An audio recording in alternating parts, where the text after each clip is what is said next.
আর এর মধ্যে খবর পাওয়া যাচ্ছে 4 জনের মৃত্যু হয়েছে এই ভয়াবহ অগ্নিকাণ্ডের ঘটনায়। সৌভিক মজুমদার আমাদের প্রতিনিধি, বলতে পারবেন বিস্তারিত। সৌভিক, দেখো, এখনো পর্যন্ত আমরা যে খবর পাচ্ছি সেটা অনুযায়ী 4 জন যারা ভিতরে ছিলেন তাদের এই অগ্নিকাণ্ডের ঘটনায় মৃত্যু হয়েছে এবং এখনো পর্যন্ত সেটা নিশ্চিত করা সম্ভব হয়েছে যে 4 জন এই যে ব্যক্তি যারা ভেতরে ছিলেন তারা মারা গিয়েছেন, ফলে তাদেরকে সেখান থেকে নিয়ে আসা বের করা সম্ভব হয়েছে।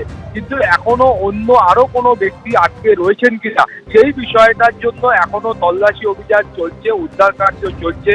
ভেতরে প্রচুর পরিমাণ পুলিশ কর্মী উপস্থিত রয়েছেন। ইতিমধ্যেই বারুইপুর পুলিশ জেলার পুলিশ সুপার তিনি নিজে এসে ঘটনাস্থলে উপস্থিত হয়েছেন। ফলে দমকল কর্মীরা এবং পুলিশ আধিকারিকরা তারা এই মুহূর্তে খোঁজ খবর দিচ্ছেন যে বিপুল সংখ্যক কথা বলা হচ্ছিল যে ব্যক্তি যারা নিখোঁজ রয়েছেন, অন্তত পক্ষে পুলিশ সূত্রে খবর যে পুলিশের কাছে অন্তত পক্ষে 20টি মিসিং ডায়েরি সেটা কিন্তু রেজিস্টার রয়েছে। ফলে 20 জন ব্যক্তি ন্যূনতম নিখোঁজ হয়ে থাকতেন বলে অভিযোগ দায়ের করা হয়েছে।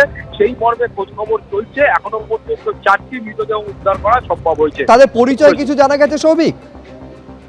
দেখো, একেবারেই প্রাথমিক পর্যায়ে এখনো পর্যন্ত পরিচয় জানা সম্ভব হয়নি। পুলিশ সূত্রে আমরা যে খবর পাচ্ছি যে দেহগুলি এত অগ্নিদগ্ধ এমন অবস্থায় ছিল যে এখনো পর্যন্ত আইডেন্টিফিকেশন করা সম্ভব হয়নি। এরপরে মৃতদেহগুলিকে এখান থেকে উদ্ধার করে বের করে নিয়ে বাইরে গিয়ে তারপর যারা পরিবার পরিজনদের আছেন তাদের সামনে নিয়ে গিয়ে সেটা আইডেন্টিফিকেশন করার একটা চেষ্টা করা হতে পারে। এছাড়াও বাকি অন্যান্য যে মেডিকেল যে পদ্ধতিগুলো বা উপায়গুলো রয়েছে সেই উপায়গুলো তারা অবলম্বন করে বা অন্যান্য সূত্র দিয়ে তারা সেই যে আইডেন্টিফিকেশনের কাজটা আছে সেইটা করার তারা চেষ্টা করবেন। কিন্তু এখনো একেবারে প্রাথমিক পর্যায়ে, ফলে উদ্ধার কার্য আপাতত 4টি দেহ উদ্ধার হয়েছে, কিন্তু তাদের আইডেন্টিফিকেশন এখনো পর্যন্ত করা সম্ভব হয়নি। যে অবস্থায় উদ্ধার হয়েছে তাদের এখনো পর্যন্ত শনাক্তকরণ সম্ভব হয়নি। সৌভিক, তুমি আমাদের সঙ্গে থাকো। তবে অত্যন্ত উদ্বেগের যে খবর সৌভিক আমাদের দিচ্ছে যে 4 জনের দেহ এখান থেকে উদ্ধার করতে পেরেছে পুলিশ। 20 জনের নামে মিসিং ডায়েরি হয়েছে, অর্থাৎ 20 জনের এখনো পর্যন্ত খোঁজ পাওয়া যাচ্ছে না। এই 20 জন, এই যে 2টি গোডাউন, একটি গোডাউন হচ্ছে ডেকোরেটার্সের গোডাউন, ডেকোরেশনের সরঞ্জাম সেখানে রাখা ছিল, সেখানে কাজ করতেন খাদ্য সরবরাহকারী যে বিপণী রয়েছে সেইখানে, সেখানকার গোডাউন, সেখানে কাজ করতেন। এই 20 জনের মিসিং ডায়েরি পুলিশের কাছে নথিভুক্ত হয়েছে এবং পাশাপাশি 4টি দেহ উদ্ধার হয়েছে। কিন্তু এই 4 জনের এখনো পর্যন্ত শনাক্তকরণ সম্ভব হয়নি, সেইটা করতে আরো কিছুটা সময় লাগবে।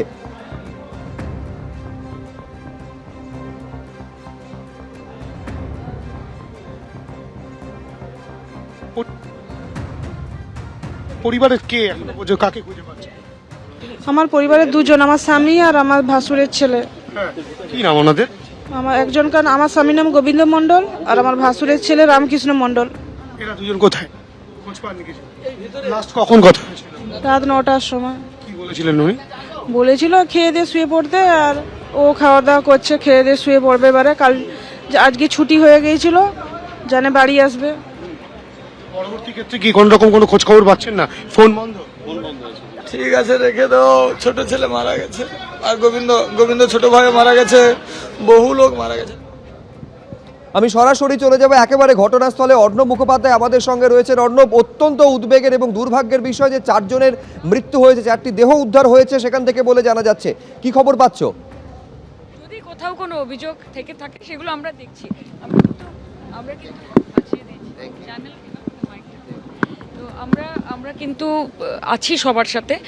কিছুক্ষণ আগে আপনারা দেখেছেন যে অরূপদাও এসেছিলেন, আমরা সুজিতদার সাথেও কথা হয়েছে। ওখানে 12টা ইঞ্জিন দেওয়া হয়েছে, জেসিবি আসছে, ভেঙে যতটা ঢোকা যায় সেভাবে চেষ্টা করা হচ্ছে। We are at it, let's not politicise this. একটা ক্রাইসিস হয়েছে, একটা অ্যাক্সিডেন্ট হয়েছে এবং আমাদেরকে সকলে একসাথে মিলে এটাকে একটা রিজলভ নিতে হবে।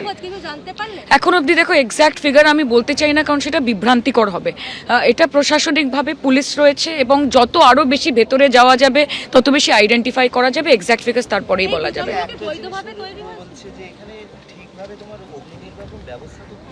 দেখো, এটা তো একটা প্রাইভেট, আমি যতদূর জানি it's a private company. So আমি কিন্তু তাদের ওই পক্ষর, মালিক পক্ষর কেউ আদৌ এখানে এসছেন না আসেনি, এই প্রশ্নগুলো তাদেরকেও করতে হবে। যদি ফায়ার ডিপার্টমেন্টের দিক থেকে কোনো কিছু থাকে সেটা ফায়ার ডিপার্টমেন্ট বলতে পারবে, কিন্তু আমি এইটুকু বলতে চাই এলাকার এমপি হিসেবে আমি এখানে এসেছি, যাবতীয় সহযোগিতা আমাদের এমএলএর পক্ষ থেকে করা হচ্ছে এবং আমরা চেষ্টা করব যতটা স্মুথলি সম্ভব পুরো প্রক্রিয়াটাকে কমপ্লিট করা। এবিপি আনন্দ, এগিয়ে থাকে, এগিয়ে রাখে।